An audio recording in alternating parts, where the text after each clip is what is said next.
Your Majesty, Excellencies, may I welcome the leaders of the Republic of Korea, His Excellency Moon Jae-in, Japan, His Excellency Shinzo Abe, and China, His Excellency Li Keqiang. I thank the Director General of the World Health Organization for his statement. Thank you, ASEAN Secretary General, His Excellency Lim Jak-hoy, for your comprehensive briefing. We face a formidable enemy, one that knows no border and has no regard for human life. COVID-19 has already claimed more than 100,000 lives among the world, despite the brave efforts of frontliners. Our healthcare professionals are waging an uphill battle against the invisible enemy at a great personal risk. Thus, we honor those who pass in the line of service. This pandemic is shaking the very foundation of our lives in a way we have never seen before, and such staggering cost. It lays bare the fragility of our interdependent world and the frailties of our societies and the vulnerabilities of our institutions. Thus, everyone needs the some limited resources. When everyone needs the some limited resources, the compulsion to resort to zero-sum approach is especially amplified. Yet, a pandemic requires the exact opposite response. Going it alone is an exercise in futility and absurdity. There can never be victory if we do not defeat the virus everywhere.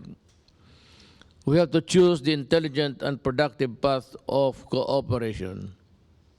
It's the only way. We thank our dialogue partners, China, Japan, and the Republic of Korea, for choosing this path. We are grateful for your timely and generous assistance in time of great need, especially those on the end of the line. We must continue working together to end this pandemic with finality. Our most urgent priority is strengthening the capacity of our healthcare system. We call on the increased production and the facilitation of trade of vital medical equipments and supplies in our region.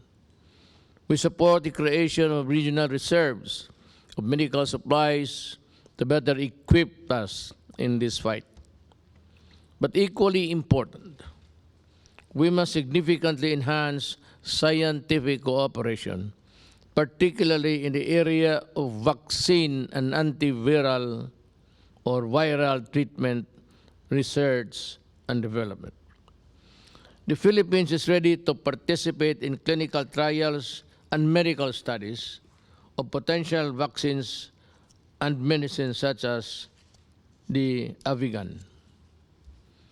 We are confident our scientists and our experts within and outside our region will rise to this colossal challenge and produce a vaccine or treatment and must be found sooner than later. Our duty then is that of relevant multilateral institutions to make sure that our countries have fair and easy access to vaccines and treatments.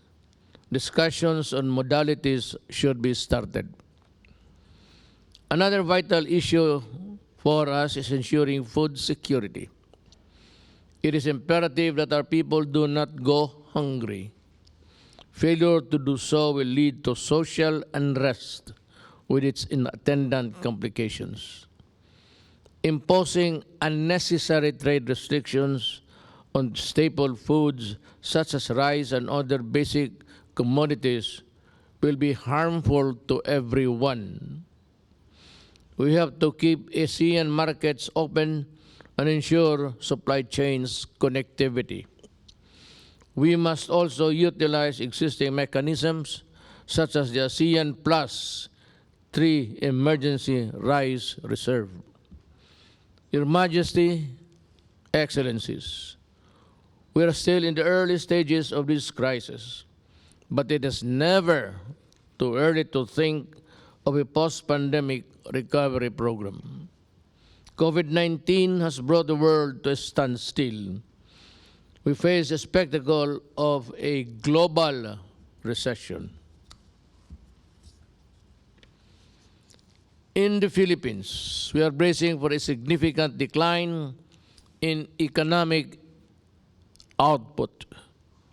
We are instituting social safety nets to soften the blow, including subsidies to 18 million families from the marginalized sectors of our society. Simply stated, we are feeding 18 million families as of today. But this is not enough. We need to rebuild our economies and stimulate growth domestically, regionally, and globally. We cannot know yet the full impact of the pandemic, but what is fast becoming obvious is that the world will not and cannot be the same after this crisis. This is a statement repeated by almost all of the leaders. There can never be going back to what it used to be. This is an opportunity for us to enable us a new crisis normal, using lessons learned from this and other crises. The world after COVID-19 need not be a lesser version of the one before it. The elements of international cooperation that will allow us to overcome this challenge will form the basis of how we will engage one another as we create a new resilient world. The Philippines can only heal together as one country. ASEAN can never recover or can only recover as one region. The world can only bounce back stronger as one global community. Thank you.